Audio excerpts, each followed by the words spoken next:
Now that the dust has settled around the reveal, the release, and the details, we've got an interesting prediction about the Nintendo Switch coming straight from DFC Intelligence, stating that they believe the Switch will sell over 40 million units through the end of 2020. They say demand is expected to be strong, and the major issue will be whether the system can attract a broad audience starting in the holiday sales season of 2017. The Switch is a compelling piece of hardware that could potentially reach a much larger addressable market. However, given the limited software and Nintendo's poor recent track record of introducing new products, we have tempered our forecast to be conservative. So they are saying that 40 mil is a conservative number over the next 3.83 years. How does that stack up to other systems? Would this be a success by Nintendo standards? Let's dive in a little and look. So again, they're saying from launch to end of 2020, 40 million units, which sounds like a pretty promising number. I'd say that in general, the overall reception to the Switch from the presentation was a little bit more negative than people probably would have liked. In fact, Nintendo's stock actually dropped after the presentation due to tempered expectations, probably a little bit of an inflated price, and a poor launch lineup. And those are things that are reflected in DFC Intelligence's comments. But how does 40 million sound to you? 3.83 years, 40 million. You know, they say that they're going to ship 2 million units right at launch. We know those will sell through. But how will things carry on through the rest of 2017 and ultimately in that critical holiday period when Mario Odyssey releases and we hopefully have a more full-fledged lineup that includes third-party support, indie support, and Nintendo-born support? Let's look at the competitors. So PlayStation 4, after about 3 years, so granted a little less time than the 3.83, has pushed 52 million units. So this would put it well behind the PS4, but that's okay because PlayStation 4 is kind of just a juggernaut that has appealed wide and far.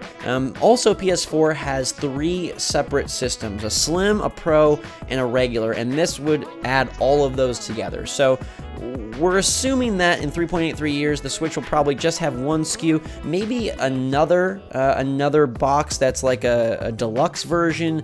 I don't know that they're going to do a Slim, but perhaps they do. But again, it's important to note that the PS4's numbers do include 3 separate releases. Now, the Xbox One sits at approximately, believed to be 29 million units, and if you add 5-6 million, let's say, for that extra 0.83 years, it would still be below 40. So based on their conservative expectations and their forecast, Switch would be outselling Xbox One, which has 2 distinct consoles, the Slim, the Xbox One S, and the original. So it would be above Xbox One, below PS4. Now, that sounds pretty good. I think if you would tell Nintendo they would be the second horse in this race, I think they'd be happy with it, especially given the fact that they are not competing on a graphical level. But do remember that the Xbox One is about to unleash Scorpio later this year. At least that's the plan, is to release their new box later this year. We're not sure exactly how much of an iteration or a new thing it's going to be. The PS4 Pro didn't impress really on many fronts whatsoever, so maybe it will be a mere blip in their sales numbers, but it will impact it at least some. So that is going to drive Xbox One sales a considerable amount in 2017, but alas, the Switch would still be in really good shape. Now, if you compare 40 million to the Wii U numbers, you gotta feel real good about it.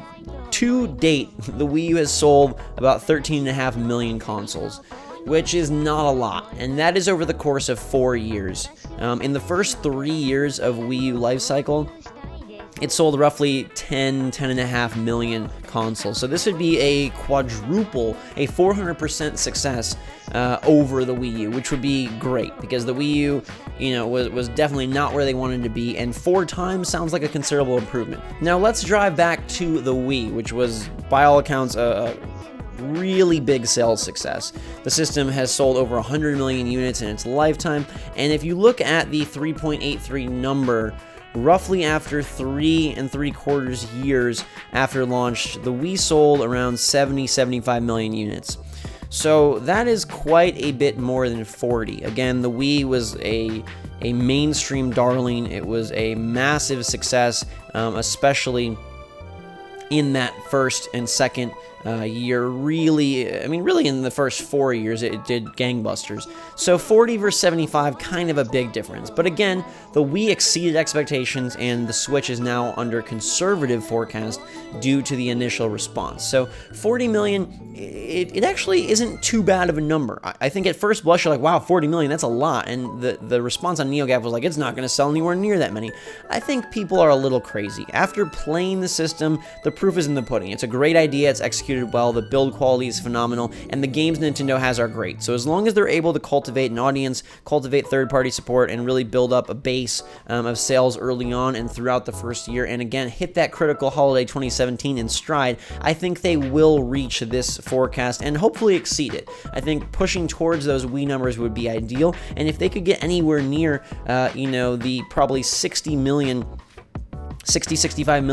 that Sony will be at by 3.83 years, that would be glorious. And then, they would be right there, and I think that would be a huge success. To me, though, just as my Nintendo perspective, I think if they were in second place in terms of year 3.83 versus all the other 3.83s, if they were in between PS4 and Xbox One, that would still be great for the Switch. I don't think the thing needs to outsell the PS4 to be deemed a success, but I do think it needs to be neck and neck or above Xbox One. I think if you're below Xbox One, now you're starting to have real worries and real concerns, because remember, the 3DS still sold really well. There's over 60 million of those things out there, and if this is to replace the 3DS and the Wii U, as it needs to do to be a true success, it cannot be a half-assed effort. It has to really fully fulfill its promise of being both the merger of the portable and the home console space for Nintendo.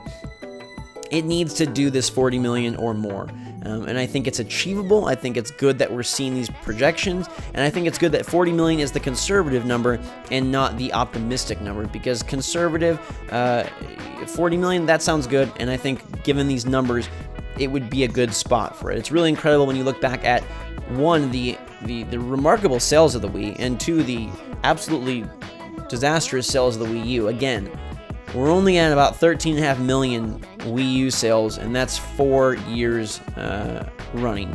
So that's more than this projection, and it's basically 25%. So let's hope that they do really saddle up and ride hard this first year and drive a lot of sales throughout the year, especially given their initial launch of Zelda, their promise of Mario, and whatever else they show at E3. And then hopefully they can carry forth third-party support into the holiday season and then in 2018. And we'll see where this thing goes. Initial sales will sell out, so you're looking at that 2 million number. And hopefully they have a plethora of stock and a plethora of demand to really keep that momentum going strong throughout the year. And hopefully their plan, Reggie's plan of having monumental releases every single month, or at least most months, will bear fruit for them, and they will be able to continue to push sales and push consoles and push software across the board and across the world. I really hope that they are successful, because I think the idea is great, and I think given the proper support, it really will surprise us and hopefully be a long-lasting system that has a lot of appeal through this 2020 number. And it'll be really interesting to see, like I mentioned, what is the iteration process for the Switch? Is it smaller? Is it bigger? Is it XL? Is it a better screen? Is it a 1080p screen? Is it a more powerful version? What do they do? And do they even look to do something like PlayStation 4 and Xbox One have, in terms of having these multiple variations of console for you to purchase and also to reinvigorate sales? Because remember, as much as it is giving people options, it's also a real kick in the pants for sales when you drop a PS4 Pro, or you drop an Xbox One S, or you drop a Scorpio, as Microsoft looks to do later this fall. So let me know in the comments below what you think of the 40 million number. Would you be happy with 40 million? Do you think that would be a success for Nintendo? Do you think they'll reach it? Let me know down there. Let's talk about it. Let's see what we think. And until next time, everybody, thank you so much for watching. Just a couple weeks away from launch. It really is only 5-6 weeks away, which is crazy. So we will learn a whole lot very soon. Until that time, though, thanks so much for watching. Have a fantastic day, and Switch Force out.